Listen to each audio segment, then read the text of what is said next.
Usually stripped away parts of my identity like a courteous teardown. I created a firm called Streamwave Solutions at our kitchen counter, worn lounge clothes, convenience store caffeine, a computer that needed 4 minutes to start. The concept involved programs that assisted businesses in recruiting without getting lost in data tables and instincts disguised as executive insight. The initial build was truly unattractive. The interface loaded gradually. The color scheme resembled an outdated banking site from 2009. I wept over programming I struggled to grasp. I presented to funders who glanced beyond me before I even settled into my seat, and once devoted an entire Friday evening to responding to client service inquiries, since I managed the whole support. Operation alone. 47 backers declined. The 48th posed a single question none of my relatives had ever considered. What do you require to expand? I can still recall that space. Beige flooring, poor quality brew. Rainfall striking the glass behind him, my voice trembling as I replied, stepping out afterward and standing beneath the overhang with my device clutched to my chest. Laughing and weeping while cabs splashed through puddles because something had finally shifted in the proper direction. Streamwave expanded steadily afterward, then more noticeably.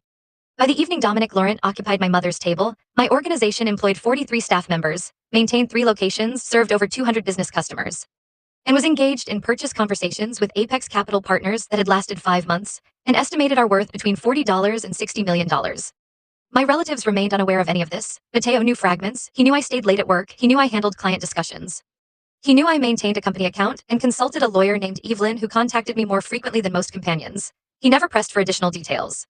I had convinced myself this showed consideration. That Sunday supper was the moment I realized it represented something different. Vanessa phoned 3 days prior to declare she would bring a guest. He's special, she explained, breathless in the manner she became about fresh experiences. Private equity, Wharton background, global holdings, dad is already captivated. I stood in the bedroom gazing at my dark blue outfit suspended on the closet door. My laptop rested open on the bed, its display illuminated with a message from Apex's purchase group. Final participant list included. I should have examined it right then. Instead, I fastened the same dress I had worn for 3 consecutive Sundays and drove to my parents' residence like someone entering a space where all believed they knew the conclusion.